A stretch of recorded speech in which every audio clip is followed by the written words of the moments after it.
Okay वालेकुम सलाम। अच्छा बंदा कोई नहीं है, पालक नहीं बनानी होगी। पालक कटाई करनी एक ही मुश्किल है, मैं कर देना यार। तेरा की ख्याल है? मतलब मैं बन गया वहाँ ठेकेदार तो मैनू कटाई करनी नहीं आती? वाह भाई मुश्किल कोई नहीं यार, मैं कर देना। तू आ करके ना थोड़े से ऐसे बना के और दैया मैं कटी। हाँ कोई मुश्किल नहीं है यार।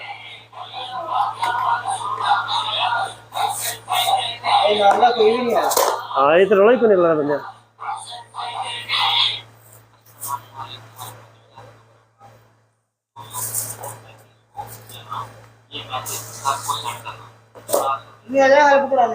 नहीं लाई है मना तू दवा दही आए देखी आप दसा बनाए पालक कट के मानी बिस्मिल्लाह रहमान रहीम।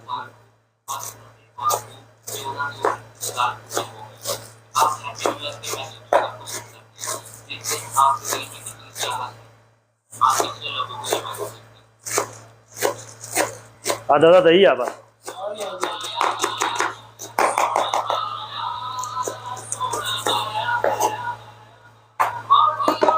खराब ही बड़ी है खराब बड़े बड़े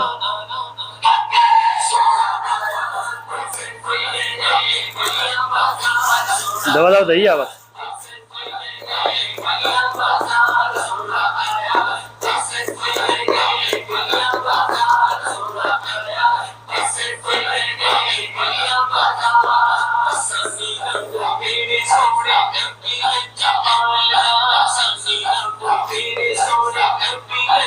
बाबा श्री बना के जाकर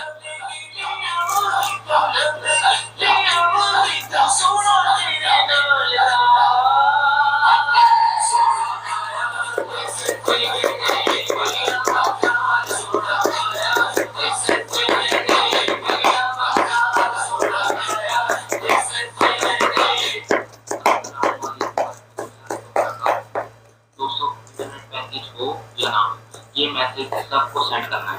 आज हज़रत बीबी फातिमा की पैदाइश का दिन है। दिल में कोई मुराद रखो और ये मैसेज सबको सेंड करो, इंशाल्लाह मुराद पूरी होगी। और मुबारक हो, आज कुरान पाक को 1431 साल पूरे हो गए। आप हैप्पी न्यू ईयर के मैसेज तो सबको सेंड करते हैं, देखते हैं आपके दिल में कितनी चाहत है, आप कितने लोगों को ये मैसेज सेंड करते हैं।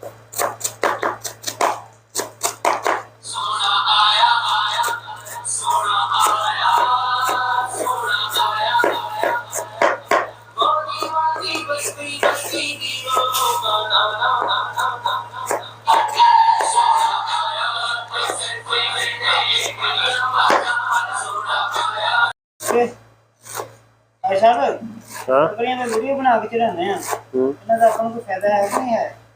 फायदा एडी छेती नहीं होंदा लेकिन होएगा। मोनेटाइज हो गया ते हुण कोई महीना लाने होर ते फिर फायदा होएगा इंशाल्लाह, क्योंकि चल पेगा अपने चैनल। हाँ हाँ काफ़ी मेहनत करनी पैंदी है क्योंकि हाँ मोनेटाइज हो गया तो इंशाल्लाह वीडियो पाने वाला 4 हो तो फिर वो व्यू ज़्यादा होंगे, वाच टाइम ज़्यादा आएगा तो फिर इंशाल्लाह फायदा नहीं अजे रहा थोड़ा जहा वाच टाइम अजे रहा लेकिन मोनेटाइज हो गया। वो बड़िया जी होंगी रिक्वायरमेंट इन्होंने बड़िया जी उन्होंने ऐ तुम पूरी करो तो ऐ फायदा होएगा, आ पूरी करो तो आ फायदा होएगा, वो मुताबिक मेन चीज़ नहीं मोनेटाइज हो जाए। हाँ हो जाएगा इंशाल्लाह जल्दी जो स्पीड ना लगे ना आप लगे रही है तो जल्दी हो जाएगा। हाँ जवाब आया कैमरे अगे नहीं होना, कैमरे के अगे नहीं होना ठीक है काम तो है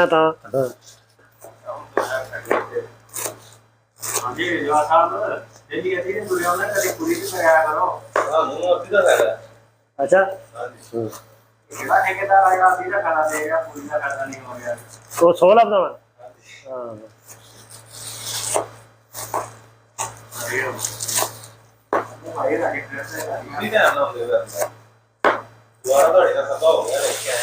हाँ यार वो ना हाँ आज लगनी आज लग गई ना। हाँ फिर काम स्टार्ट हो जाएगा। ਉਹ ਹੁਣ 2-4 ਦਿਨ ਬਾਅਦ ਲੱਗਣੇ। ਆਜ਼ਲ ਦਾ ਰੌਲਾ ਬਸ। ਹਾਂ ਅੱਜ ਗਏ ਨਾ ਐਵੇਂ। ਹਾਂ ਗੇੜਾ ਹੀ ਪਿਆ ਬਸ ਤੇ। ਉਹ ਗਏ ਸਨ ਮੈਦਾ ਬਣਨ ਸੂਰ ਦਾ, ਤੇ ਉਹ ਲਾਈ ਨਹੀਂ ਉਹਨਾਂ ਨੇ ਪੱਟੀ। ਆਜ਼ਲ ਵਾਲੇ ਆਉਂਦੇ ਆਜ਼ਲ ਅਸੀਂ ਪਹਿਲਾਂ ਲਾਣੀ। ਨਾਸ਼ਤੇ ਤੇ ਘਰ ਆਉਣਾ ਸੀ, ਫਿਰ ਵੀ ਅੱਧੀ ਲਾਇਆ। ਮੈਂ ਤੇ ਆ ਗਿਆ, ਗੱਡੀ ਖਰਾਬ ਹੋ ਗਈ। ਮੈਂ ਗੱਡੀ ਵਰਕਸ਼ਾਪ ਛੱਡ ਕੇ ਆਇਆ। ਇਹ ਅੱਧੀ ਪੂਰੀ ਕਰ ਰਹੇ ਨੇ ਉਹਦੇ ਕੋਲ ਜਿਹਨੇ ਪਹਿਲੇ ਸਹੀ ਕੀਤੀ। ਉਹਨੇ ਪੈਸੇ ਲਏ ਨੇ ਯਾਰ, 350 ਰਿਆਲ ਲਿਆ। ਹਾਂ ਹਾਂ ਉਹ ਹੁਣ ਦੇ ਕੇ ਆਇਆ। ਹੁਣ ਪਤਾ ਲੱਗਦਾ ਹੁਣ ਮੈਂ उसको ਕੱਟ ਲਾਂ ਕਰਾਂਗਾ। ਇੱਕ ਵਾਰੀ ਹੋਰ ਜਾ ਸਕਦੀ ਹੈ ਨਹੀਂ ਜਾ ਰਹੀ